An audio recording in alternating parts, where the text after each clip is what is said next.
Hello friends, this is Dr. Nitin from the MPSC aspirants, and thanks for giving me the great response by posting my first video on Facebook. That's why I'm making another video for you. And today's I am making the video about the Advocate General of States means राज्याचा महाधिवक्ता याच्यावरती आज मी video बनवला आहे की तुम्हाला या व्हिडिओमधून काय समजणार आहे की ॲक्च्युली महाधिवक्ता पदाची तरतूद कोणत्या कलमानुसार होते, महाधिवक्ता कोणाकडे आपला राजीनामा देतो, त्याची कर्तव्य कोणते आहेत, त्याचे अधिकार कोणते आहेत. तसेच ह्या व्हिडिओच्या शेवटी MPSCने आजपर्यंत ह्या महाधिवक्तावरती जेवढे प्रश्न विचारलेत ते सुद्धा मी टाकलेले आहेत. त्याचा तुम्हाला नक्कीच फायदा होईल. हा व्हिडिओ कंप्लीट झाल्यानंतर तुम्ही तुमचे फीडबॅक पाठवू शकता. Okay, so let start. Okay, so first point is that महाधिवक्त्याचा समावेश हा राज्याच्या कार्यकारी मंडळामध्ये होतो. आता राज्याचं कार्यकारी मंडळ म्हणजे काय, तर कार्यकारी मंडळामध्ये राज्यपाल, मुख्यमंत्री आणि मंत्रिमंडळ आणि राज्याचं महाधिवक्ता यांचा समावेश होतो. म्हणजेच राज्याच्या कार्यकारी मंडळामध्ये राज्यपाल, मुख्यमंत्री, मंत्रिमंडळ आणि राज्याचा महाधिवक्ता या सर्वांचं मिळून राज्यांचं कार्यकारी मंडळ बनतं. आता महाधिवक्ता होण्याची जी तरतूद आहे ती कलम 165 नुसार भारतीय राज्यघटनेमध्ये नमूद केलेली आहे. आणि महाधिवक्ता जे असतात ते राज्याचे सर्वोच्च कायदा अधिकारी असतात आणि महाधिवक्त्याची नेमणूक हे संबंधित घटक राज्यांचे राज्यपाल करत असतात. आता नेमणूक करताना महाधिवक्ता बनण्यासाठी कोणती पात्रता आवश्यक असते, तर ऑफकोर्स ती पहिली व्यक्ती म्हणजे भारताची नागरिक असावी, ती व्यक्ती भारताची नागरिक असली पाहिजे. सेकंड आहे त्या व्यक्तीने कोणत्याही न्यायालयीन पदावर 10 वर्षे कार्य केलेले असले पाहिजे किंवा 10 वर्षे उच्च न्यायालयामध्ये वकिली केलेली असली पाहिजे. म्हणजे हे महाधिवक्ता बनण्यासाठी ही पात्रता आहे. म्हणजे थोडक्यामध्ये काय तर राज्याच्या कार्यकारी मंडळामध्ये महाधिवक्त्यांचा समावेश होतो. राज्यपाल, मुख्यमंत्री, मंत्रिमंडळ आणि राज्याचा महाधिवक्ता मिळून हे राज्याचं कार्यकारी मंडळ बनतं. तरतूद कलम 165 नुसार महाधिवक्त्याची केलेली आहे.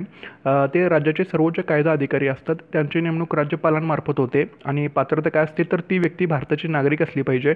त्या व्यक्तीने कोणत्याही न्यायालयीन पदावर 10 वर्षे कार्य केलेलं असलेलं पाहिजे किंवा 10 वर्षे उच्च न्यायालयामध्ये वकिली केलेली असली पाहिजे.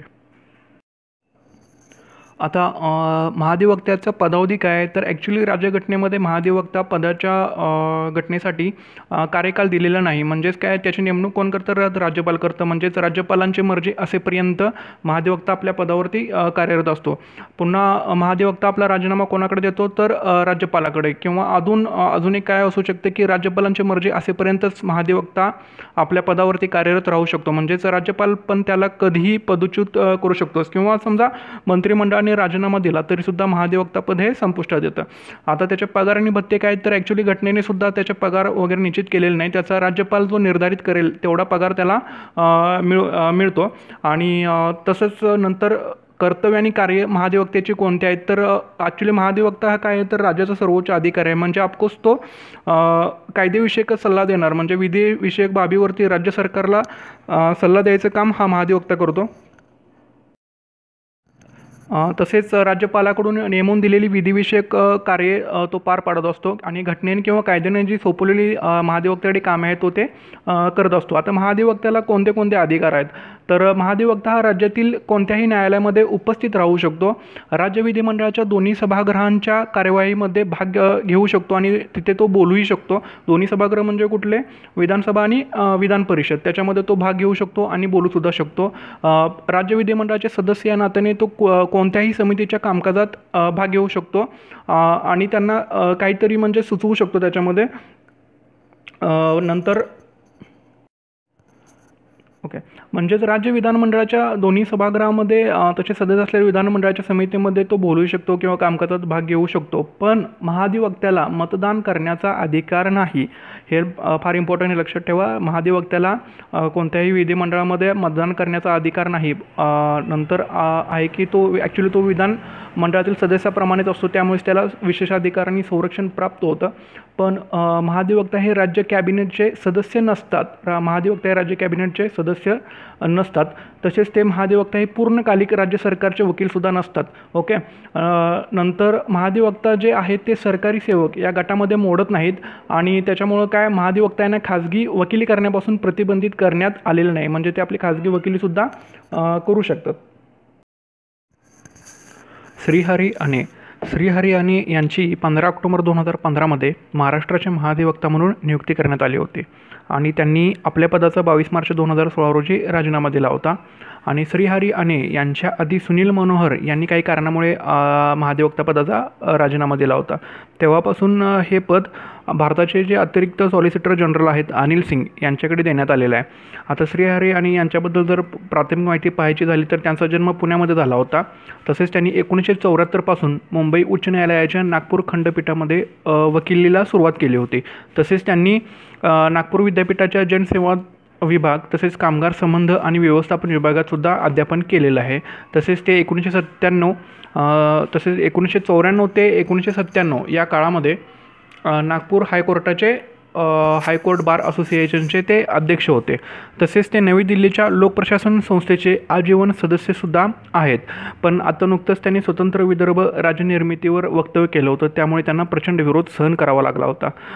त्याच्यामुळेच त्यांनी आपल्या पदाचा राजीनामा दिलेला आहे आणि त्यामुळेच आपल्या महाराष्ट्राच्या महाधिवक्त्याचा कार्यभार भारताचे जे अतिरिक्त सॉलिसिटर जनरल आहेत अनिल सिंग यांच्याकडे तात्पुरत्या स्वरूपामध्ये देण्यात आलेला आहे.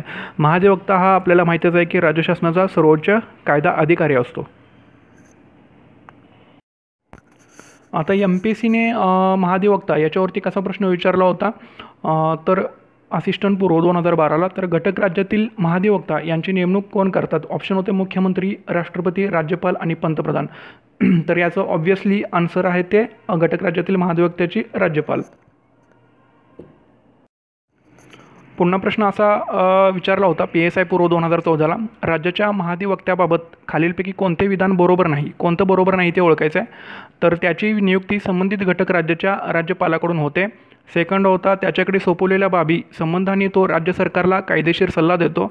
नंतर थर्ड आहे जर आणि जेव्हा गरज असेल तेव्हा तो राज्य विधिमंडळापुढे भाषण करू शकतो. आणि फोर्थ होतं विधिमंडळाच्या गृहात तो मतदान करू शकतो. आता याच्यातलं बरोबर कोणतं नाही आहे तर तो विधिमंडळाच्या गृहात तो मतदान करू शकतो. म्हणजे काय त्याला मतदान करण्याचा अधिकार नाही आहे, पण तो कोणत्याही समितीमध्ये च्या ह्याच्यामध्ये सामील होऊ शकतो. आणखीन आपलं मत नोंदवू शकतो किंवा राज्य विधिमंडळासमोर भाषणसुद्धा करू शकतो. ऑफकोर्स तो राज्य सरकारला कायदेशीर सल्लासुद्धा देणार आणि त्याची नियुक्ती आपल्याला माहिती आहे की घटक राज्याच्या आपल्या राज्यपालाकडून होते. नंतर STI पूर्व 2014मध्ये महाधिवक्त्यावरती असा प्रश्न पडला होता की संविधानाच्या 165व्या कलमानुसार राज्याच्या महाधिवक्त्याची तरतूद करण्यात आली आहे. महाधिवक्त्याची नियुक्ती राष्ट्रपती करतात. थर्ड होतं त्याला राज्याच्या विधिमंडळाच्या कामकाजात भाग घेण्याचा व मत मांडण्याचा अधिकार आहे. आणि फोर्थ होतं तो राज्य शासनाचा सर्वोच्च कायदेविषयक सल्लागार आहे. तर वरीलपैकी कोणते विधान बरोबर आहेत म्हणजे कोणतं बरोबर आहे ते आपल्याला त्यांनी ओळखायला सांगितलं होतं. तर याच्यामध्ये बरोबर जे आहेत ते फोर्थ ऑप्शन आहे अ, क आणि ड. म्हणजेच काय तर संविधानाच्या 165व्या कलमानुसार राज्याच्या महाधिवक्त्याची तरतूद करण्यात आलेली आहे. त्याला राज्याच्या विधिमंडळाच्या कामकाजात भाग घेण्याचा व मत मांडण्याचा अधिकार आहे आणि तो राज्य शासनाचा सर्वोच्च कायदेविषयक सल्लागार आहे. पण महाधिवक्त्याची नियुक्ती राष्ट्रपती करत नाहीत राज्याच्या, तर राज्यपाल करतात.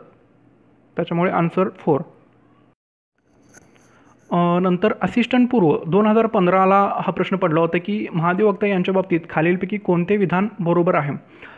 बरोबर विधान ओळखायचं आपल्याला. तर पहिला ऑप्शन त्यांनी असा टाकला होता की सर्वोच्च न्यायालयाचा न्यायाधीश म्हणून नियुक्त होण्यास जी व्यक्ती अर्हता प्राप्त ठरेल अशा व्यक्तीस नेमता येईल. सेकंड होतं उच्च न्यायालयाचा विचार घेऊन राज्यपाल नियुक्ती करतात. थर्ड होतं तो राज्याचा प्रथम कायदेविषयक अधिकारी होय.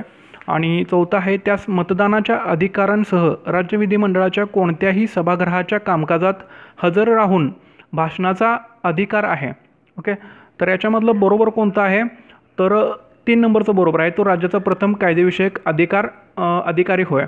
आता जे सर्वोच्च न्यायालय आता हे राज्याच्या महाधिवक्त्याबद्दल चाललं आहे, त्याच्यामुळे सर्वोच्च न्यायालयाचा न्यायाधीश वगैरे याच्यामध्ये काही संबंध नाही. आपण पात्रता बघताना पाहिले की उच्च न्यायालयामध्ये त्यांनी ॲटलिस्ट 10 वर्ष तरी वकिली केलेली असली पाहिजे. आता उच्च न्यायालयाचा विचार घेऊन राज्यपाल नियुक्ती करतात हे पण काही बरोबर नाही आहे, कारण राज्यपाल त्यांचे तेच महाधिवक्त्याची नेमणूक करत असतात. आणि थर्ड आहे तो मतदानाचा अधिकार ॲक्च्युली त्याला नाही आहे, त्याच्यामुळे तो हे बरोबर आहे की कोणत्याही सभागृहाच्या कामकाजात हजर राहून भाषणाचा अधिकार त्यांना आहे, पण ते मतदान करू शकत नाहीत. Okay. Thanks for watching, and if you have any queries then ask me on FB. Okay, thank you.